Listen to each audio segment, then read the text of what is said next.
காந்தா நடிப்பு சக்கரவர்த்தி துல்கர் சல்மான். இந்த பேருக்கு ஏற்ற மாதிரி இந்த படம் இருக்கா அப்படின்ட்டு பார்ப்போம். ஃபர்ஸ்ட் விஷயம், இந்த படம் எதை நோக்கி போகுது அப்படின்னு பார்த்தீங்கன்னா, ஒரு ஆக்டர் ஒரு டிரெக்டர் இவங்க ரெண்டு பேருக்கும் நடுவில் நடக்கிற ஒரு கிளாஷ், ஒரு ஈகோ கிளாஷ். அந்த ஈகோ கிளாஷை சுற்றி நடக்கிற கதை. அந்த கதைக்குள்ள ஒரு கதை எடுக்கிறாங்க. அந்த கதை ஒழுங்கா முடிஞ்சுதா இல்லையா அப்படிங்கிறது தான் இந்த கதை.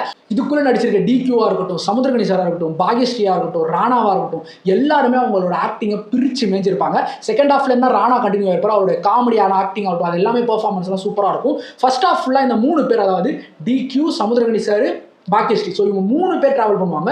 இவங்க 3 பேரோட ஆக்டிங்கும் ஒன்றுக்கு ஒன்று சலைச்சது இல்லாமல் அவ்வளோ பெர்ஃபெக்டாக நடக்கும். டிக்யூவோட பெர்ஃபார்மன்ஸ்லாம் சொல்லவே தேவையில்ல, அந்த அளவுக்கு பெர்ஃபெக்டாக இருக்கும். அண்ட் அதே மாதிரி விண்டேஜ் ஃபில்ம் அப்படிங்கிற பேருக்கு ஏற்ற மாதிரி இதோடைய விஷுவலாக இருக்கட்டும், இதோடைய விஎஃப்எக்ஸாக இருக்கட்டும், இதோடைய மேக்கிங்காக இருக்கட்டும், அந்த ஒரு விஷுவல் எக்ஸ்பீரியன்ஸ் நீங்கள் தேட்டரில் உட்காந்து பார்க்கும்போது ஒரு விண்டேஜ் ஃபில்மை நம்ம பார்க்குறோம் அப்படிங்கிற ஒரு விஷுவல் எக்ஸ்பீரியன்ஸ் இந்த படம் கொடுக்கும்.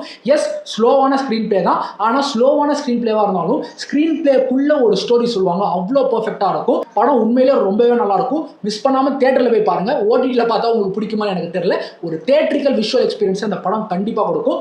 டைரக்டர் செல்வமணியோட ஃபர்ஸ்ட் படம் ரொம்பவே நல்லா பண்ணியிருப்பாரு, ரொம்ப பெர்ஃபெக்ட்டா இருக்கும். அண்ட் இந்த படத்தோட மியூசிக், பிஜிஎம் எல்லாமே அங்கங்க எங்கெங்க தேவையோ அவ்வளோ பெர்ஃபெக்ட்டா யூஸ் பண்ணியிருப்பாங்க.